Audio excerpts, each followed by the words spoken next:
ভার্সিটিতে ভর্তি হবার পর এক সিনিয়র বড় ভাই আমায় ডেকে একদিন বলল, এই পর্যন্ত কয়টা মেয়ে খেয়েছিস?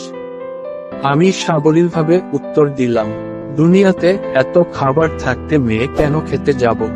আমি 3 বেলা ভাত খেয়ে সন্তুষ্ট।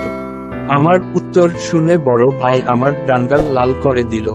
কিন্তু এতে আমার যতটা না কষ্ট লেগেছিল তার চেয়েও বেশি আফসোস হচ্ছিল সিনিয়র ভাইদের সাথে বসে সিগারেট টানতে থাকা এক সিনিয়র আপুর জন্য। সিগারেটের ধোঁয়া ছাড়তে ছাড়তে আপুটা আমায় বলল, লাল সালোয়ার কামিজ পরা মেয়েটার ফিগার কত হবে বলতো? খুব অবাক হলাম আপুটার প্রশ্ন শুনে। একটা মেয়ে হয়ে আরেকটা মেয়েকে সম্মান দিচ্ছে না, এটাকেই হয়তো আধুনিকতা বলে। মেয়ে হয়ে ছেলেদের সাথে পাল্লা দিয়ে সিগারেট টানা, তারপর অপরিচিত এক ছেলেকে ডেকে নিয়ে এসে বিব্রতকর প্রশ্ন করা। আমি হেসে বললাম, লাল সালোয়ার কামিজ পরা আপুটার ফিগার কত হবে তা তো জানি না, তবে আপনার যেহেতু এত জানার আগ্রহ, আপনাকে খুশি করার জন্য আমি আপনারটা বলি। আমার বাম গাল লাল হয়ে গেল। 2 গাল লাল করে যখন বাসায় ফিরলাম তখন দেখি আমার ছোট বোন খুব মন দিয়ে পড়াশোনা করছে। ছোট বোনকে পড়তে দেখে এই প্রথম মনটা খুব খারাপ হয়ে গেল। ছোট বোনের কাছে গিয়ে জিজ্ঞেস করলাম, হঠাৎ এত পড়াশোনায় মন দিলি? কি হতে চাস জীবনে?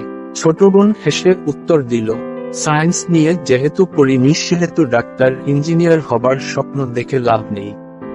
ভালো একটা পাবলিক ভার্সিটিতে চান্স হয়ে গেলেই হলো। আমি ছোট বোনকে আর কিছু বলতে পারিনি। মনে কেমন জানি একটা ভয় কাজ করছিল। ভার্সিটিতে চান্স পেলে আমার বোনও কি ওই সিনিয়র আপুটার মতো ছেলেদের সাথে বসে সিগারেট টানবে?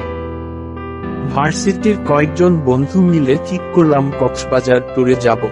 যাবার ঠিক আগ মুহূর্তে জানতে পারলাম আমাদের সাথে আমাদেরই ক্লাসমেট আরো 2টা মেয়ে যাবে। আমি তাদের কাছে যখন জিজ্ঞেস করলাম, তোরা কি তোদের পরিবারের কাছ থেকে পারমিশন নিয়েছিস তোরা যে আমাদের সাথে যাচ্ছিস? ওরা অবাক হয়ে বলল, আজব, পারমিশন নিতে যাব কেন? আমরা কি এখন বাচ্চা আছি নাকি যে পারমিশন নিব? ভার্সিটিতে পড়ি, এখন বাবা মায়ের থেকে অনুমতি নেওয়ার টাইম নাই। খুব অবাক হয়ে বললাম, ভার্সিটিতে পড়িস বলে কি হয়েছে? তাই বলে বাবা মায়ের থেকে অনুমতি নিবি না? তোরা যে এতগুলো ছেলের সাথে যাবে, আল্লাহ না করুক তোদের সাথে যদি খারাপ কিছু হয়। ধর আমি যদি তোদের সাথে খারাপ কিছু করি তখন? ওরা 2জন আমার কথা শুনে উত্তর দিল, আরে তুই আমাদের বন্ধু, তুই কেন আমাদের সাথে খারাপ কিছু করবি?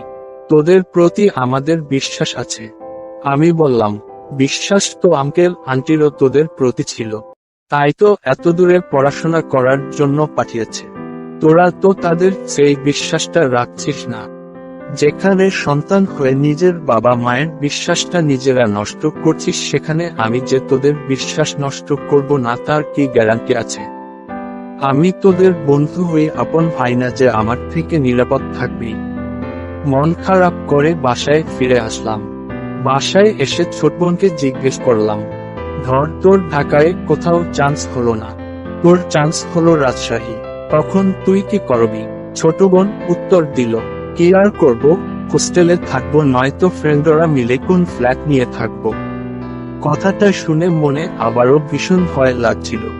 আমার বোনও যদি আমাদের না বলে ফ্রেন্ডদের নিয়ে ট্যুরে যায়, তখন যদি কোন অনাকাঙ্ক্ষিত ঘটনা ঘটে, আমরা তো রিস্কের কিছুই জানবো না, কারণ বোন তো আমাদের আগে কিছু বলেনি। দাঁড়ি একবার পরিবারের সবাই গ্রামের বাড়ি বেড়াতে গেল। আমি যেতে পারিনি কারণ আমার পরীক্ষা ছিল। পরীক্ষা শেষ করে বাসায় আসার ঠিক ঘন্টাখানিক পর আমাদের বাসায় রবিন আর ওর গার্লফ্রেন্ড লাবণী আসলো।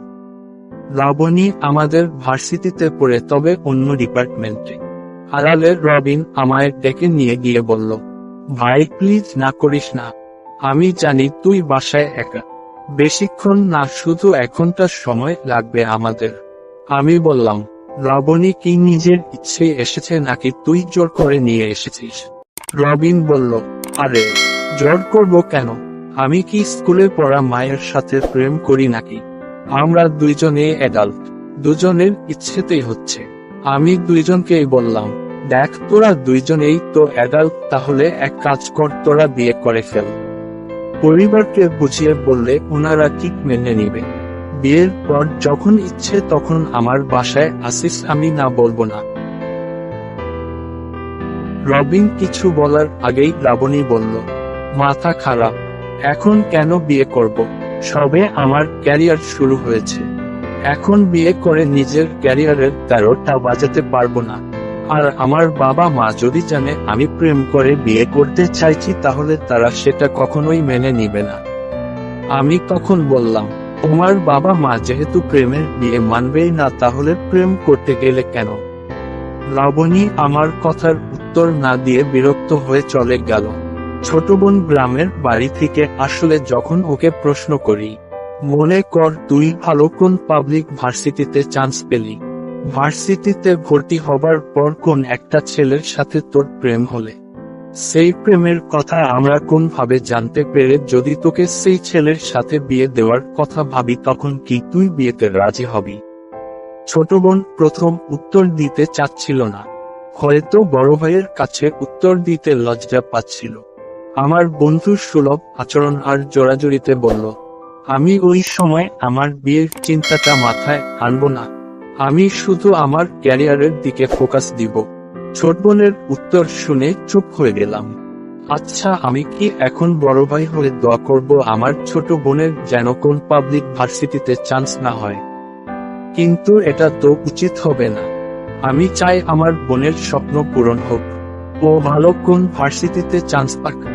কিন্তু ও ভালো ভার্সিটিতে চান্স পাওয়ার পরও যে সেই বড় আপুর মতো সিগারেট খেতে খেতে ছেলেদের সাথে আড্ডা দিবে না, তার কি গ্যারান্টি আছে? সে যে আমাদের না জানিয়ে ছেলে বন্ধুদের সাথে ট্যুরে যাবে না, তার কি গ্যারান্টি আছে? হুট করে বয়ফ্রেন্ডকে নিয়ে হোটেল বা কোনো বন্ধুর ফ্ল্যাটে রাত কাটাবে না, তার ঠিক আছে? এই ধরেন সে প্রেগনেন্ট হয়ে গেল, এমন কি হচ্ছে না? অথচ আমি যদি বলি সহশিক্ষা হারাম হারাম হারাম, এটা শুনে ফেমিনিস্টরা নারীবাদীরা বলবে আমি নারী শিক্ষা বিরোধী। আবার তখন আমার মুসলিম ভাই বোনরাও লাফিয়ে এসে বলবে আমি অনেক কঠোর বা খুব বেশি বাড়াবাড়ি করছি। আমি তখন বাস্তবতা বিবর্জিত অবুঝ, আর ওরা মডারেট মুসলিম। আর যারা একটু দিন মানে তারা বলবে পরিস্থিতির শিকার, বাস্তবতা বুঝতে হবে। আমার মস্তিষ্কে খেলে না কোন ইসলামে আছে বাস্তবতার জন্য হারাম হালাল হয়ে যায়।